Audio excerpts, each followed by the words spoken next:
Hello and welcome to the Times of India. I am Vikas Mehta. तो जिसका हमें इंतजार था वो समय आ गया है। काउंटिंग शुरू हो चुकी है और जो शुरुआती ट्रेंड्स हैं उसमें काफी आगे पीछे का दौर बना हुआ है। राजस्थान की अगर हम बात करें तो राजस्थान में 199 सीटों पे चुनाव हुआ है और इन शुरुआती रुझानों को देख के लग रहा है कि अभी कुछ भी कहा नहीं जा सकता है। एक क्लिफ हैंगर की पोजीशन निकल कर आ रही है, क्योंकि टाइम्स ऑफ इंडिया अगर वेबसाइट की बात माने तो हमारे यहाँ कांग्रेस को जो है 48 सीट और बीजेपी को 44 सीट दिख रही है। अगर और चैनलों की बात करें, टीवी चैनलों की बात करें, तो उसमें भी कहीं ना कहीं बीजेपी आगे दिख रही है तो कुछ पे कांग्रेस पीछे दिख रही है, यानी कि क्लोज फाइट तो है ही।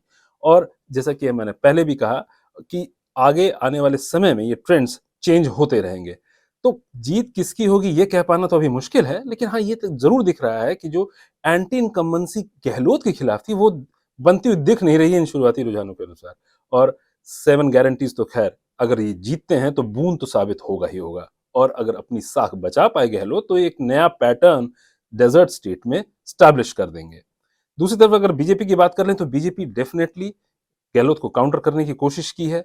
उन्होंने जो है तो अपने एमपीज को फील्ड में उतारा, इस बार जो है तो चुनाव में खड़ा किया। पार्टी प्रधानमंत्री से लेकर सभी मुख्यमंत्रियों ने स्टेट का दौरा किया, कैंपेनिंग की। जबरदस्त तरीके से कहा जा सके हिंदुत्व का मुद्दा उनके लिए सबसे ऊपर था। उन्होंने उदयपुर की भी बात की, कई चुनावों में, कई रैलियों में। तो अगर आने वाले समय में अगर ये ट्रेंड्स इसी तरह से जारी रहे और 2 बजे तक अगर पिक्चर बहुत साफ नहीं होती है तो इसका मतलब है कि दोनों ही पार्टियां इस पोजीशन में होंगी कि वो सरकार बनाए। तो अब दारोमदार किधर जाता है? इंडिपेंडेंट्स। जी हाँ, क्योंकि इंडिपेंडेंट्स जो हैं तो वो काफी क्रूशल रोल प्ले करने जा रहे हैं।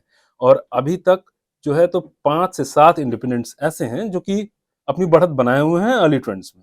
तो अगर इंडिपेंडेंट्स देखा जाए तो इंडिपेंडेंट्स ये हैं कौन? बीजेपी में जिन लोगों को टिकट नहीं मिला है, और यही हाल लगभग कांग्रेस का है, क्योंकि उसमें भी कुछ लोगों को टिकट नहीं दिया गया है तो वो जो है तो चुनाव में खुद से उतर गए हैं। तो बीजेपी इंडिपेंडेंट्स को डेफिनेटली अपने फेवर में करना चाहेगी। माना जा रहा है कि इसमें ज्यादातर इंडिपेंडेंट्स बीजेपी के वो हैं जिनको टिकट नहीं मिला और जो वसुंधरा राजे के करीब हैं। तो वसुंधरा राजे के जो करीबी लोग हैं, पार्टी ये मान के चल रही है कि उनको कहीं ना कहीं वो कन्विंस कर लेगी और अपने साथ जोड़ भी सकती है। तो अब अभी के इन शुरुआती रुझानों से कुछ भी निष्कर्ष निकालना बहुत मुश्किल है, लेकिन लगता तो यही है कि ये क्लोज फाइट और क्लोज कॉन्टेस्ट होगा और आने वाले जो दिन हैं वो काफी दिलचस्प होने वाले हैं। तो अभी के लिए फिलहाल इतना ही। आप अपने टाइम्स ऑफ इंडिया अपडेट्स को देखते रहिए। From breaking news, detailed analysis, in-depth interviews and explainers, follow the Times of India. Subscribe to our YouTube channel.